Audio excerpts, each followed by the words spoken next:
ومولانا محمد معدن الجود والكرم وآله وصحبه وبارك وسلم صلاة وسلاما عليك يا حبيبي يا رسول الله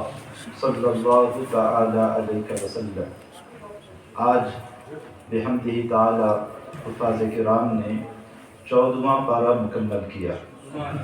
سورہ حجر اور سورہ نحل ان دو سورتوں کو مکمل پڑھا گیا۔ سورہ حجر 14ویں پارے کے شروع سے لے کر پو پارہ ہے، اور پھر پو پارے کے بعد سورہ نحل کا آغاز ہوتا ہے، تو اختتام تک جو ہے سورہ نحل۔ النحل، نحل کے معنی عربی میں شہد کی مکھی،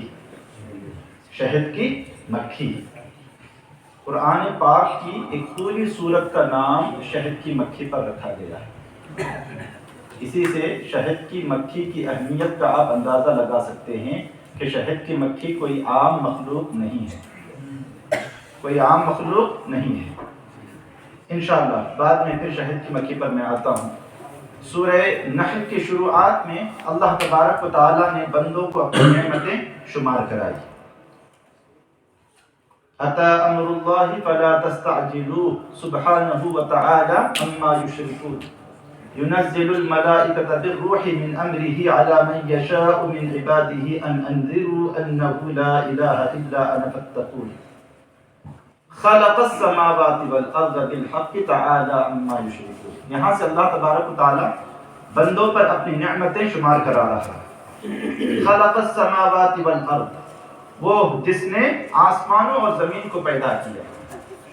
تعالی عما یشرکون، وہ بلند و بالا ہے ان سب سے جن کو تم شریک ٹھہراتے ہو، جن بتوں کو تم اللہ کا شریک ٹھہراتے ہو ان سے اللہ تبارک و تعالی بہت بلند و بالا ہے۔ خلق الانسان من نطفۃ فاذا هو خصیم مبین، اللہ تبارک و تعالی نے انسان کو جو ہے نطفے سے پیدا فرمایا۔ انسان کو اس کی تخلیق کے بارے میں اللہ تبارک و تعالیٰ بیان فرما رہا ہے کہ تمہاری تخلیق جو ہے اللہ تبارک و تعالیٰ نے ایک نطفے سے فرمائی، اور پھر اس کے بعد اللہ تبارک و تعالیٰ نے جانداروں کی تخلیق کے بارے میں فرمایا وَالْأَنْعَامَ خَلَقَهَا لَكُمْ فِيهَا دِفْءٌ وَمَنَافِعُ وَمِنْهَا تَأْكُلُونَ، اور بہت سارے جانور اللہ تبارک و تعالیٰ نے تمہارے لیے پیدا فرمائے، جس میں تمہارے لیے گرم کپڑے بنتے ہیں۔ بھیڑ اور بکروں کے جو چمڑے ہوتے ہیں یا دیگر جو جانور ہوتے ہیں ان کے جو چمڑے ہوتے ہیں ان کو ہم لباس کے طور پر استعمال میں لاتے ہیں، اپنے جوتوں کے طور پر اس کا استعمال ہم کرتے ہیں، اور بے شمار دیگر اس میں فائدے ہیں جن کا تذکرہ جو ہے تفصیل کے ساتھ کیا جا سکتا ہے۔ اور کچھ ایک جانوروں کو اللہ تبارک و تعالیٰ نے ہمارے لیے حلال فرمایا تو ہم اس کا گوشت کھاتے ہیں۔ وَتَحْمِلُ أَثْقَالَكُمْ إِلَى بَلَدٍ لَمْ تَكُونُوا بَالِغِيهِ إِلَّا بِشِقِّ الْأَنفُسِ إِنَّ رَبَّكُمْ لَرَءُوفٌ رَحِيمٌ۔ ان جانوروں کو اللہ تبارک و تعالیٰ نے کیوں بنایا ہے؟ تاکہ تمہارے بوجھ کو ایک جگہ سے دوسری جگہ منتقل کر سکیں۔ ایک ظاہر سی بات ہے، انسان کے لیے اگر سارے بوجھ کو ایک جگہ سے دوسری جگہ لے جانا ہو تو بہت مشکل ہو جائے، اسی لیے اللہ تبارک و تعالیٰ نے جانوروں کو بنایا۔ اب انسان جو ہے جانوروں کو مسخر کر لیتا ہے، جانوروں کو اپنے تابع کر لیتا ہے، اور پھر جانوروں سے جو ہے وہ اپنے کام کراتا ہے۔ آپ نے دیکھا ہوگا کہ ہاتھی اتنا بڑا جانور ہے، اتنا بڑا اس کا جسم ہے، لیکن انسان جو ہے اسے اپنے بس میں کر لیتا ہے، اور پھر ایک چھڑی لے کر اس کے سامنے کھڑا ہو جاتا ہے۔ اگر وہ اپنی چھڑی سے اشارہ کرتا ہے تو اپنا سونڈ جو ہے وہ اوپر اٹھاتا ہے، ایک چھڑی سے اشارہ کرتا ہے تو اپنے دونوں پیروں کو اٹھا کر پیچھے کے دونوں پیروں پر جو ہے کھڑا ہو جاتا ہے۔ تو اللہ تبارک و تعالیٰ نے یہ سارے جاندار، سارے جانور جو ہے وہ انسانوں کے لیے بنائے، اور انسانوں کے تابع اللہ تبارک و تعالیٰ نے ان کو بنایا۔ آگے اللہ تبارک و تعالیٰ فرماتا ہے وَالْخَيْلَ وَالْبِغَالَ وَالْحَمِيرَ لِتَرْكَبُوهَا وَزِينَةً وَيَخْلُقُ مَا لَا تَعْلَمُونَ۔ خچر کا تذکرہ کیا، گھوڑے کا تذکرہ کیا کہ یہ سب اس لیے اللہ تبارک و تعالیٰ نے بنائے تاکہ تم ان پر بیٹھ کر سواری کر سکو، ایک جگہ سے دوسری جگہ جا سکو۔ اور وَيَخْلُقُ مَا لَا تَعْلَمُونَ، اور وہ ساری چیزیں اللہ تبارک و تعالیٰ پیدا فرماتا ہے جسے تم جانتے تک نہیں۔ ظاہر سی بات ہے آج کے دور میں ہم بہت ساری چیزیں دیکھ رہے ہیں، آج سے 200 سال پہلے کے لوگوں کو ان چیزوں کے تعلق سے معلوم نہیں تھا کہ ایسی بھی چیزیں دنیا میں آنے والی ہیں۔ آج سے 200 سال کے بعد، 100 سال کے بعد کس طرح کی چیزیں آنے والی ہیں ہمیں اس کا اندازہ نہیں ہے۔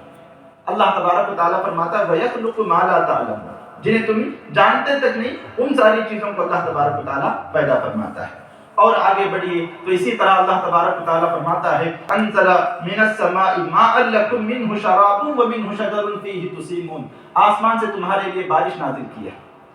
تمہارے لیے تم اس پانی سے پیتے ہو، اور اسی پانی کو جو ہے تم درختوں کو دیتے ہو تو درخت جو ہے بڑے ہو جاتے ہیں، اور پھر اس ہریالی سے تمہارے جانور جو ہے چلتے ہیں اور ان کا پیٹ جو ہے سیراب ہوتا ہے، ان کا پیٹ بھر جاتا ہے۔ وَسَخَّرَ لَكُمُ اللَّيْلَ وَالنَّهَارَ وَالشَّمْسَ وَالْقَمَرَ، تمہارے لیے اللہ تبارک و تعالیٰ نے رات اور دن کو مسخر فرمایا، سورج اور چاند کو تمہارے لیے مسخر فرمایا۔ وَالنُّجُومُ مُسَخَّرَاتٌ بِأَمْرِهِ، اور تمام ستارے اللہ تبارک و تعالیٰ کے حکم سے مسخر ہیں، تابع ہیں۔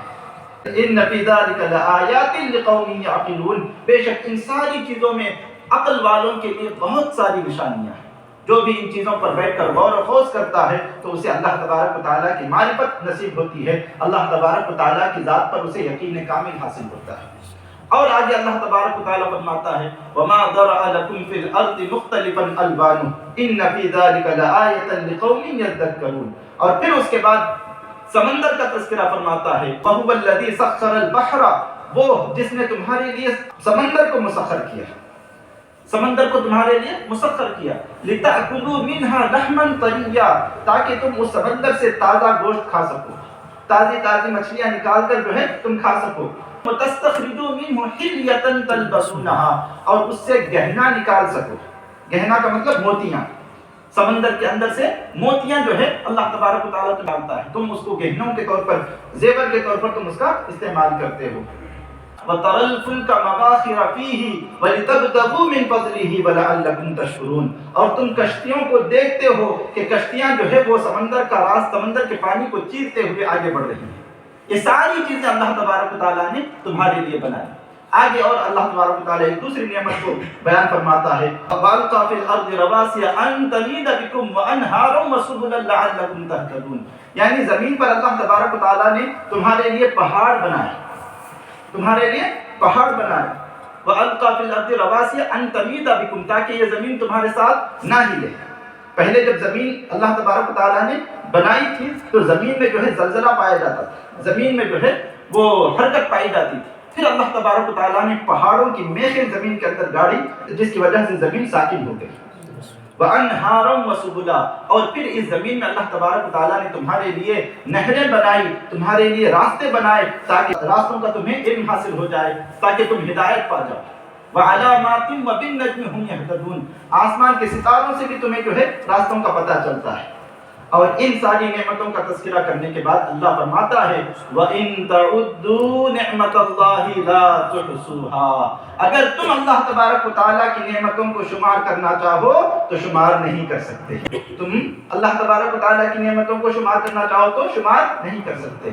اس آیت کے بعد پھر آپ تھوڑا اور آگے جائیے تو اور آگے اللہ تبارک و تعالیٰ اپنی نعمتیں شمار فرما رہا ہے۔ وَإِنَّ لَكُمْ فِي الْأَنْعَامِ لَعِبْرَةً نُسْقِيكُم مِّمَّا فِي بُطُونِهِ مِن بَيْنِ فَرْثٍ وَدَمٍ لَبَنًا خَالِصًا سَائِغًا لِلشَّارِبِينَ، کہ کچھ ایک جانور ایسے بنائے کہ ان کے پیٹ کے اندر گوبر بھی ہے اور ان کے اندر جو ہے خون بھی ہے، گوبر اور خون کے درمیان سے اللہ تبارک و تعالیٰ تمہارے لیے لبن خالص کو بناتا ہے، یعنی خالص دودھ اللہ تبارک و تعالیٰ نکلتا ہے، سائغا للشاربین، جو پینے والوں کے حلق سے بڑی آسانی کے ساتھ اتر جاتا ہے۔ یعنی اللہ تبارک و تعالیٰ جو ہے ایسے جانور بناتا ہے جن جانوروں کے اندر جو ہے وہ جانور چارہ کھاتے ہیں، بس اسی چارے سے گوبر بھی بنتا ہے، اسی چارے سے جو ہے خون بھی بنتا ہے، اور اسی چارے سے تمہارے لیے دودھ بھی بنتا ہے۔ اس میں بھی تمہارے لیے نشانی ہے۔ اس کے بعد اور بھی کئی ایک نشانیاں بیان کرنے کے بعد اللہ تبارک و تعالیٰ شہد کی مکھی کا تذکرہ فرماتا ہے وَأَوْحَى رَبُّكَ إِلَى النَّحْلِ أَنِ اتَّخِذِي مِنَ الْجِبَالِ بُيُوتًا وَمِنَ الشَّجَرِ وَمِمَّا يَعْرِشُونَ، کہ اللہ تبارک و تعالیٰ تمہارا رب جو ہے وہ شہد کی مکھی کی طرف الہام فرماتا ہے۔ اسی سے آپ جو ہے، میں جب ترجمہ پڑھ رہا تھا مجھے خود حیرت ہوئی کہ شہد کی مکھی کی طرف الہام کی نسبت اللہ تبارک و تعالیٰ نے بیان فرمائی،